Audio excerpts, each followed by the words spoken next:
Pourquoi les âmes éveillées luttent-elles pour éprouver à nouveau la joie? Cette question, qui semble flotter comme un fil d'or fragile dans l'air du matin, me revient toujours lorsque j'observe ceux qui avancent dans la vie avec les yeux trop ouverts.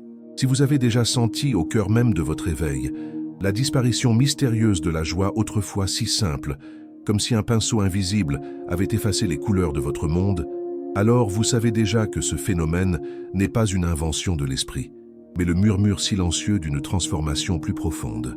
Je l'ai vu tant de fois dans les visages des êtres intuitifs, mystérieux, presque transparents à eux-mêmes, comme si leur lumière intérieure avait brûlé trop fort, trop tôt, laissant derrière elle une sorte de clair-obscur où le plaisir se cache dans les replis de l'âme.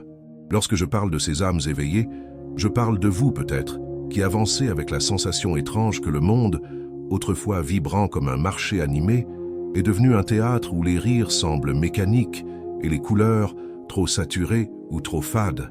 Vous sentez que la joie n'est plus une réaction naturelle, mais un souvenir qui se dissipe lorsqu'on tente de le saisir, comme un papillon qui, effleuré du doigt, perd sa poussière d'or.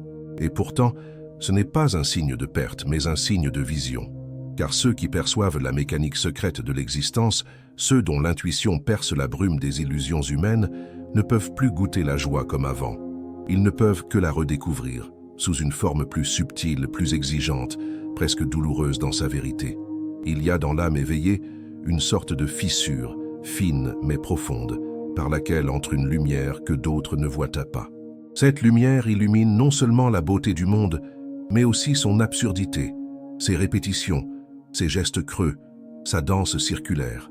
Elle révèle les masques, les rôles, les décorations qui se détachent lorsque le rideau tombe.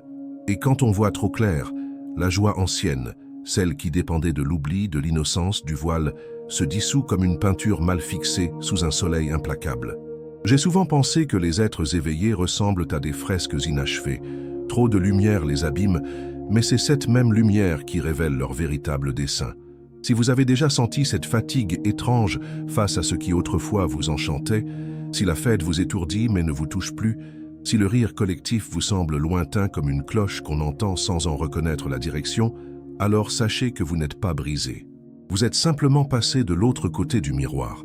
Un miroir que j'ai longuement contemplé dans ma propre vie, lorsque je me suis rendu compte que la joie n'était pas un fruit suspendu dans l'air, mais une vibration subtile du cœur qui ne peut fleurir que dans les interstices, là où les ombres rencontrent la lumière. Je vous parle comme quelqu'un qui a observé la nature humaine avec la précision d'un anatomiste et la compassion d'un peintre. Car j'ai vu dans les visages des hommes et des femmes cette même lutte silencieuse.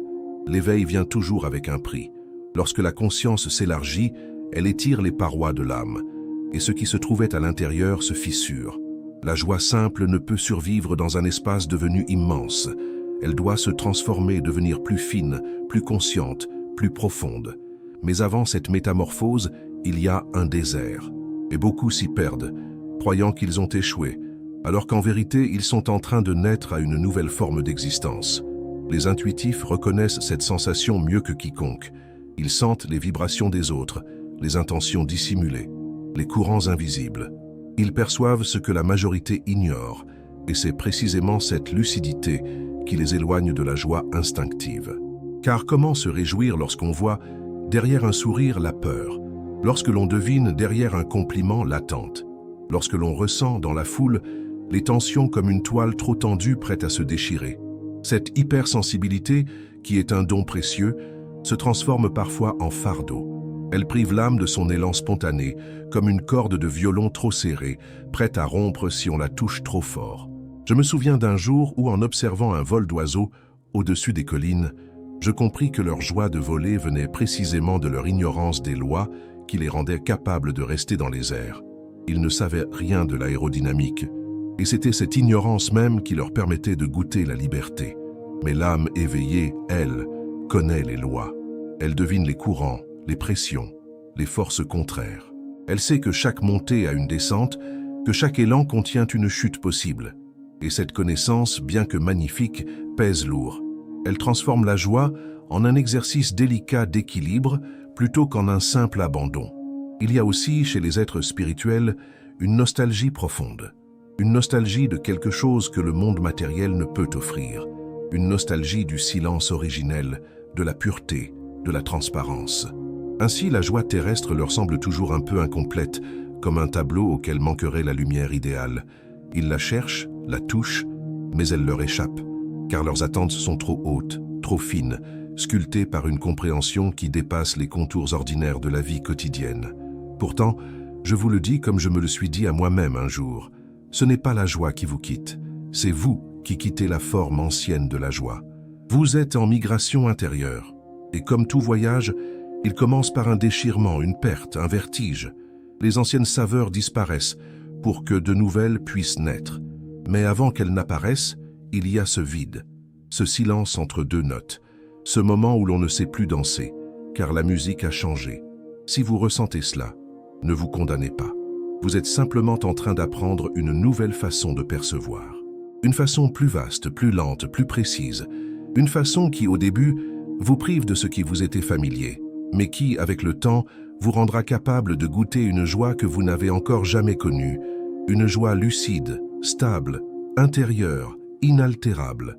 Et pourtant, plus j'observe ces âmes éveillées, plus je comprends que leur lutte pour retrouver la joie n'est pas un échec, mais une initiation. J'ai longtemps pensé que l'être humain se brisait lorsqu'il voyait trop de choses, lorsqu'il comprenait trop tôt les lois invisibles qui gouvernent les gestes des hommes et le mouvement secret du monde. Mais avec le temps, j'ai vu que ce n'était pas la vision qui brisait l'âme, c'était sa résistance à cette vision. Une âme intuitive, mystique, presque translucide, ne souffre pas parce qu'elle voit trop, mais parce qu'elle tente encore de vivre comme si elle ne voyait pas. Elle veut retrouver la joie ancienne, celle qui appartenait à l'ombre douce de l'ignorance, alors qu'elle est désormais façonnée par la lumière crue de la vérité. Et cette tension déchire, comme un tissu trop tendu entre deux pôles qui s'éloignent l'un de l'autre. Je me souviens des conférences de silencieuses que m'offraient les pierres, les arbres, les plis des visages humains. Qu'eux aussi parlaient de ce paradoxe. Plus une forme se raffine, plus elle devient fragile, mais plus elle gagne en précision. Ce qui est brut est résistant, mais aveugle. Ce qui est délicat voit mieux, mais se blesse plus vite. Ainsi sont les âmes éveillées. Elles sentent les vibrations les plus subtiles, les courants émotionnels qui traversent une pièce, les intentions qui glissent sous les mots, les fractures cachées dans les gestes ordinaires. Mais cette perception, si fine qu'elle pourrait redessiner le monde, devient parfois leur prison. Car comment goûter la joie lorsque la moindre dissonance résonne dans le cœur comme un écho démesuré? Il existe en elles une sorte de mécène intérieur qui exige toujours plus de vérité, plus de profondeur, plus d'authenticité. Elles ne peuvent plus se satisfaire des joies légères, fugitives, maquillées. Un rire fin les transperce, une conversation creuse les vide. Une distraction forcée les enferme. Leur âme réclame un matériau plus pur, plus noble, comme si elle cherchait à sculpter sa joie dans du marbre plutôt que dans de l'argile. Et le marbre, bien sûr, résiste. Il demande patience, précision, intensité. Il ne se laisse pas façonner au premier geste. Plus je médite sur cette condition, plus je vois qu'elle est le résultat d'un déplacement intérieur. L'éveil pousse l'être hors de son ancien centre de gravité. Avant, la joie venait de l'extérieur comme une lumière tombant d'une fenêtre ouverte. Maintenant, elle doit venir de l'intérieur, comme une lanterne que l'on allume au cœur même de la poitrine. Mais cette transition est exigeante. Beaucoup sentent d'abord l'obscurité, car ils ne savent pas encore comment allumer la flamme. Ils cherchent dans les lieux anciens une lumière qui n'y réside plus. Ils retournent vers des plaisirs familiers, espérant retrouver l'étincelle d'autrefois, mais ils ne rencontrent qu'un reflet pâle, à peine reconnaissable.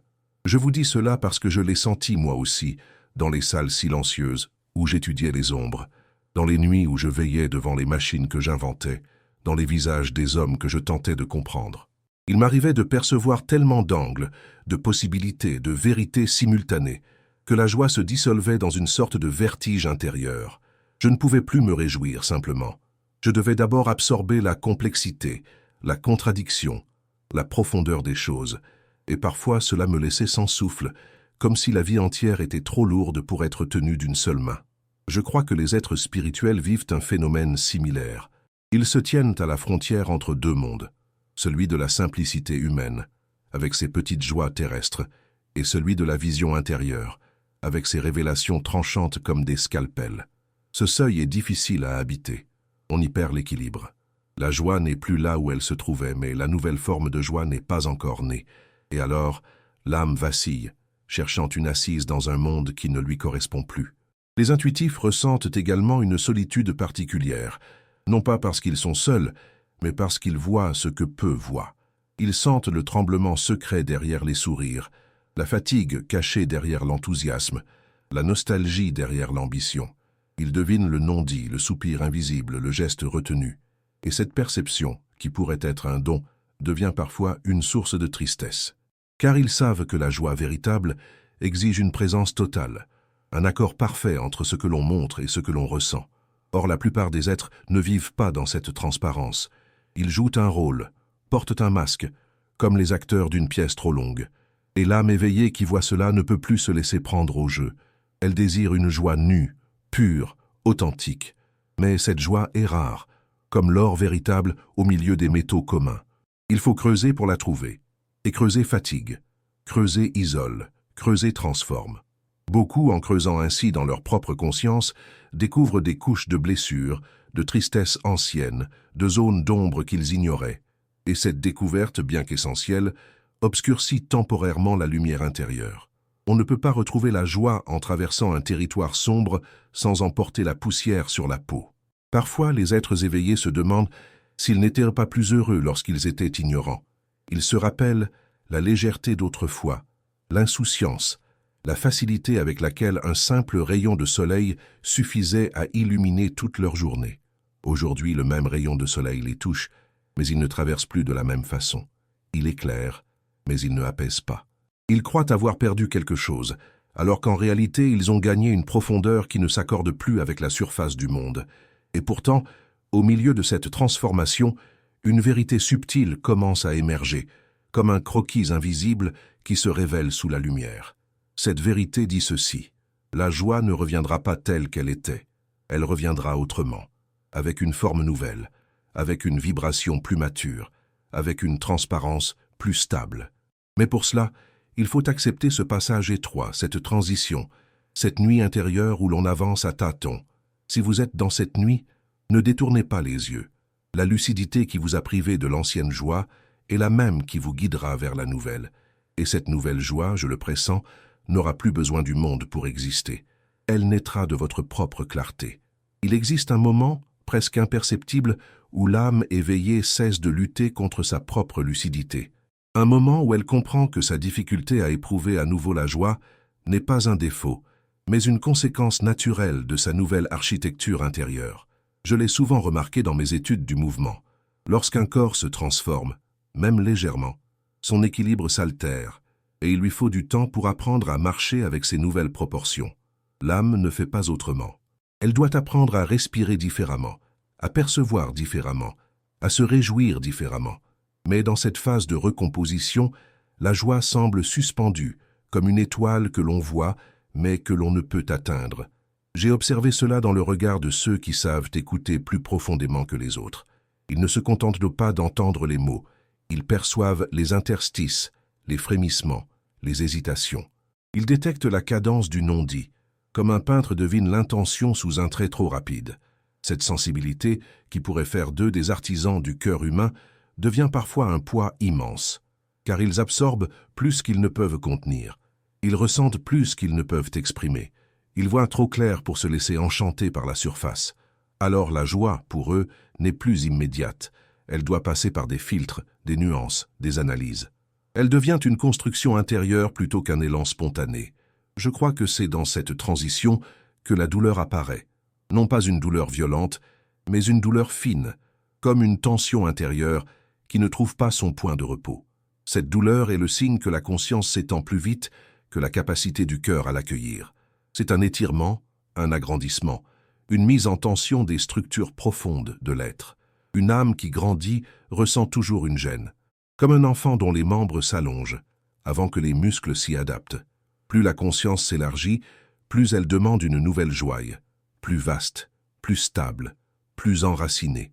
Il existe aussi une autre dimension de cette lutte, la mémoire intérieure. Les âmes éveillées portent souvent un souvenir silencieux, un écho d'une joie plus pure, plus ancienne, presque primordiale. Une joie qui semble ne pas appartenir au monde terrestre, mais à un espace intérieur que l'on n'a plus su retrouver. Cette nostalgie colore tout ce qu'elles vivent. Elles comparent inconsciemment chaque instant présent à cette sensation d'origine, et tout paraît insuffisant. Rien n'atteint cette intensité première, cette clarté initiale. C'est comme essayer de peindre un ciel avec des pigments trop lourds. On sait ce que l'on cherche, mais on ne parvient pas à le capturer. Je reconnais cette nostalgie, car je l'ai ressentie moi-même dans ma quête incessante de lumière. La lumière parfaite, celle qui révèle les volumes sans les trahir, m'a toujours échappé. Je pouvais la deviner, mais jamais la fixer complètement. Et dans cette impossibilité même, je me retrouvais souvent mélancolique. Je réalisais alors que la perfection que je poursuivais appartenait davantage à mon âme qu'au monde. Ce n'était pas la lumière extérieure que je cherchais, mais la lumière intérieure qu'elle éveillait. Ceux qui sont éveillés vivent le même paradoxe. Ce qu'ils cherchent ne se trouve pas à l'extérieur, mais dans une zone de l'être qu'ils n'ont pas encore totalement apprivoisée.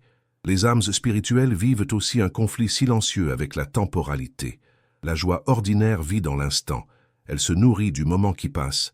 Elle se contente de peu. Mais les êtres éveillés habitent le temps différemment. Ils sont souvent entre deux dimensions. L'instant présent est la vision élargie de ce que cet instant signifie. Là où les autres vivent une émotion, eux perçoivent le réseau de causes, de conséquences, de symboles. Là où les autres rient, eux analysent la source de ce rire. Là où les autres se réjouissent, eux ressentent la fragilité de cette réjouissance. Leur esprit ne se pose pas. Il se déploie, s'interroge, examine, anticipe. Et la joie, pour pouvoir naître, demande parfois une absence de mouvement intérieur, une simplicité, une naïveté temporaire. Mais l'âme éveillée ne peut plus être naïve. Elle a vu trop de choses pour revenir à l'enfance. Il y a aussi, dans cette lutte pour retrouver la joie, une confrontation avec l'ombre.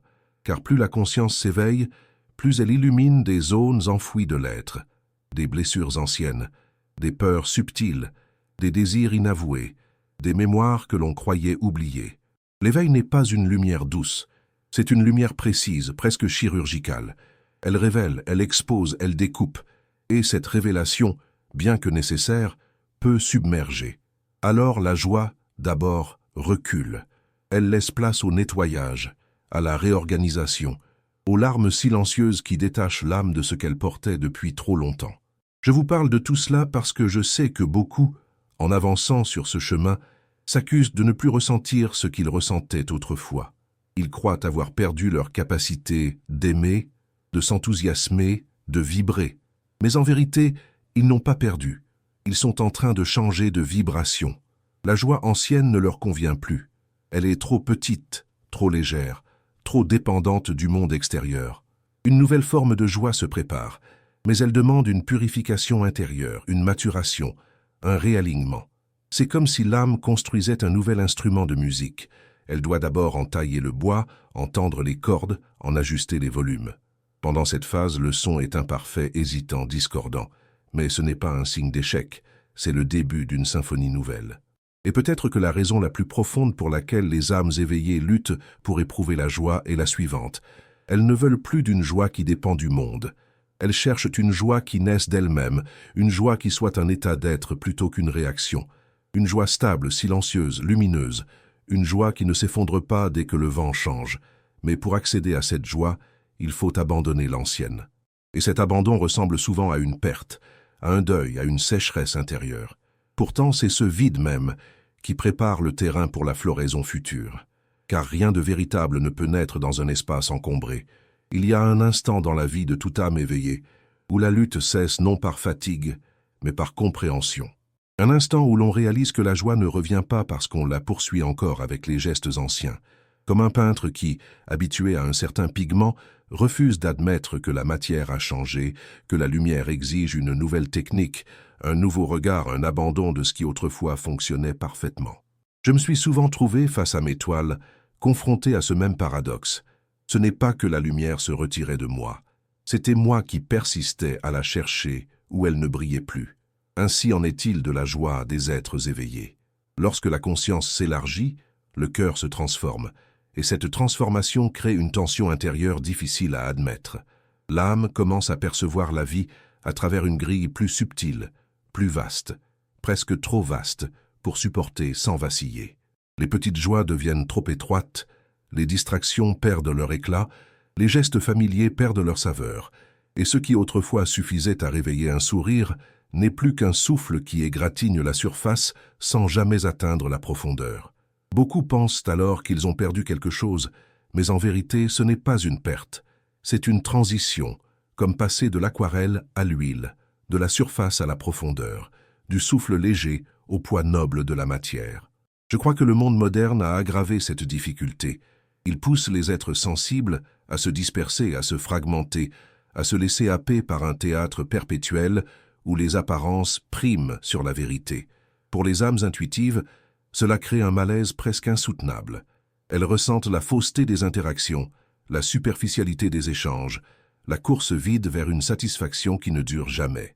Chaque fois qu'elles tentent de participer à ce jeu, elles s'y perdent un peu plus, comme si leur structure intérieure se fissurait sous le poids d'un masque trop lourd, et la joie, qui exige transparence et alignement, se retire devant la dissonance. Je me demande souvent si cette sensibilité accrue n'est pas le signe que l'humanité, par endroits, commence à se réveiller. Car ce qui blesse aujourd'hui les intuitifs est peut-être ce qui, demain, deviendra la base d'un nouveau mode de vie, plus subtil, plus honnête, plus en accord avec la nature profonde du cœur. Mais pour l'instant, ceux qui ressentent avant les autres se retrouvent suspendus dans une zone de transition, comme des oiseaux dont les ailes se souviennent encore du ciel, mais dont le corps n'a pas encore compris comment s'élancer à nouveau. Ils sont entre deux états, entre deux fréquences, entre deux formes de joie. Il existe aussi dans cette lutte une forme d'exigence intérieure que l'on sous-estime souvent. Les êtres éveillés ne veulent plus d'une joie qui distrait, ils veulent une joie qui révèle. Ils ne cherchent plus une euphorie brève, un frisson passager, une excitation construite sur l'évitement. Ils désirent une joie qui les ancre, qui les affine, qui les unifie. Une joie qui soit un état de clarté, non une échappatoire. Mais pour atteindre cette forme de joie, il faut traverser une période de purification, où les illusions tombent une à une, comme les couches d'un tableau que l'on gratte pour retrouver le dessin initial. Cette purification est douloureuse, car elle exige de renoncer à ce que nous croyions être nous. L'âme doit abandonner ses anciennes sources de plaisir, ses anciens repères, ses anciennes certitudes. Elle doit se dépouiller, se simplifier, s'alléger. Et dans ce dépouillement, la joie ne peut pas encore s'installer. Elle attend que l'espace soit libre. C'est pourquoi tant d'êtres éveillés se sentent vides, suspendus, comme des architectures inachevées. Ils sentent que quelque chose en eux s'écroule, mais ils ne voient pas encore que cet écroulement est nécessaire pour laisser la lumière circuler. J'ai souvent vu ce phénomène dans la nature. L'arbre doit se dépouiller de ses feuilles pour accueillir une nouvelle saison. La fleur doit se fermer avant de s'ouvrir différemment. Même la pierre, sous l'effet du vent, se polit en perdant des fragments d'elle-même. Rien n'évolue sans se défaire d'abord. Et pourtant, lorsque c'est l'âme qui se défait, l'être humain résiste, car il croit que son identité est menacée. Mais ce n'est pas l'identité qui s'effondre. Ce sont les constructions anciennes qui se détachent pour révéler la forme véritable. Et puis, il y a ce paradoxe subtil que peu comprennent. Plus l'âme se raffine, plus elle devient sensible à ce qui l'écarte de sa vérité. Une simple conversation superficielle peut la fatiguer. Une atmosphère saturée d'attente peut la contracter. Un environnement bruyant peut l'étouffer. Ce n'est pas de la fragilité, c'est une précision accrue, comme un instrument de musique d'une grande finesse qui ne supporte plus les fausses notes. Et dans ce monde saturé de distractions, de chaos et de mouvements constants, les fausses notes sont partout. Comment alors s'étonner que la joie peine à s'y installer? Les âmes éveillées se sentent donc souvent exilées du monde, non parce qu'elles le rejettent, mais parce qu'elles ne peuvent plus s'y abandonner comme avant. Elles avancent comme des voyageurs dans une terre qu'ils connaissent trop bien pour s'y perdre encore. Tout leur semble familier, mais plus rien n'est leur demeure. Ce sentiment de non-appartenance, je l'ai moi-même ressenti dans les cours des puissants, dans les marchés de Florence, dans les ateliers où l'on débat des idées sans jamais les vivre vraiment. On voit trop, on voit au-delà, on voit derrière. Et cette vision rend la joie ancienne impossible. Mais c'est précisément là que commence la transformation véritable, lorsque l'on accepte que la joie ne reviendra pas comme avant. Une autre forme de joie attend, plus silencieuse, plus stable, plus intérieure. Une joie qui ne dépend plus des fluctuations du monde, mais de la cohérence de l'âme. Elle n'est pas bruyante, elle ne séduit pas, elle ne s'impose pas. Elle se révèle, lentement, comme un dessin qui apparaît sous l'eau claire après un long nettoyage. Et c'est dans ce silence intérieur que l'on commence à percevoir ce que l'on cherchait sans le savoir. Non pas la joie en tant qu'émotion, mais la joie en tant qu'état. Un état qui ne s'éprouve pas avec éclat, mais avec profondeur. Un état qui ne se manifeste pas par le rire, mais par une paix subtile, presque invisible, mais absolument vraie. Il arrive enfin un moment, discret comme une respiration entre deux battements du cœur, où l'âme éveillée comprend que sa lutte n'était qu'un passage, une métamorphose lente et nécessaire.